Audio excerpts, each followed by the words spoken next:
ನಟ ಸುದೀಪ್ ಅವರ ಮಾತಿಗೆ ವಿಜಯಲಕ್ಷ್ಮಿ ಅವರು ದರ್ಶನ್ ಅವರು ಇಲ್ಲದೆ ಇರುವಾಗ ಕೆಲವೊಬ್ಬರು ಏನೇನೋ ಮಾತಾಡ್ತಾ ಇದ್ದಾರೆ. ವೇದಿಕೆ ಮೇಲೆ ಚಾನೆಲ್ಗಳಲ್ಲಿ ಕೂತ್ಕೊಂಡು ಮಾತನಾಡುತ್ತಾರೆ ಎನ್ನುವ ಮೂಲಕ ಕಿಚ್ಚ ಸುದೀಪ್ಗೆ ಪರೋಕ್ಷವಾಗಿ ಟಕ್ಕರ್ ನೀಡಿದ್ದಾರೆ. ದರ್ಶನ್ ಬಗ್ಗೆ, ಅವರ ಫ್ಯಾನ್ಸ್ ಬಗ್ಗೆ ಏನೇನೋ ಮಾತಾಡ್ತಾ ಇರ್ತಾರೆ.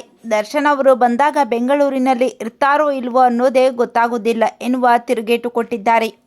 ಇದರ ಬೆನ್ನಲ್ಲೇ ನಟ ಸುದೀಪ್ ಅವರಿಗೆ ದರ್ಶನ್ ಆಪ್ತ ಧನ್ವೀರ್ ಕೂಡ ಟಾಂಗ್ ಕೊಟ್ಟಿದ್ದಾರೆ. ವಿಜಯಲಕ್ಷ್ಮಿ ಮಾತು ಬೆಂಬಲಿಸಿ ಖುದ್ದು ದರ್ಶನ್ ಫ್ಯಾನ್ಸ್ ಅಖಾಡಕ್ಕೆ ಇಳಿದಿದ್ದಾರೆ. ಸೋಷಿಯಲ್ ಮೀಡಿಯಾದಲ್ಲಿ ಟ್ರೋಲ್ ಮಾಡ್ತಾ ಮಾತಿನ ಯುದ್ಧ ಸಾರಿದ್ದಾರೆ. ಮಾರ್ಕ್ ಸಿನಿಮಾದ ಪ್ರಚಾರಕ್ಕಾಗಿ ನಡೆದ ಗಿಮಿಕ್ ಅದು ಅಂತ ತಮ್ಮ ಸೋಷಿಯಲ್ ಮೀಡಿಯಾ ಖಾತೆಗಳಲ್ಲಿ ಪೋಸ್ಟ್ ಹಾಕ್ತಿದ್ದಾರೆ. ಇದನ್ನು ಮುಂದುವರೆದು ನೀವೇ ಯುದ್ಧಕ್ಕೆ ಕರೆದ್ರೆ ನಾವು ಬರ್ದೇ ಇರ್ತೀವ ಅಂತ ಹೇಳೋದ್ರ ಜೊತೆಗೆ ಯುದ್ಧ ಒಬ್ಬ ಶಕುನಿ ಕೂಡ ಮಾಡ್ತಾನೆ, ಜನರ ಪ್ರೀತಿ ಗಳಿಸಿ ಅಂತ ಕುಟುಕಿದ್ದಾರೆ. ಅಲ್ಲದೆ ಡಿ-ಬಾಸ್ ಫ್ಯಾನ್ಸ್ ವಿಜಯಲಕ್ಷ್ಮಿ ದಾವಣಗೆರೆಯಲ್ಲಿನ ಫೋಟೋ ಹಾಕಿ ಟಾಂಗ್ ಕೊಡ್ತಿದ್ದಾರೆ.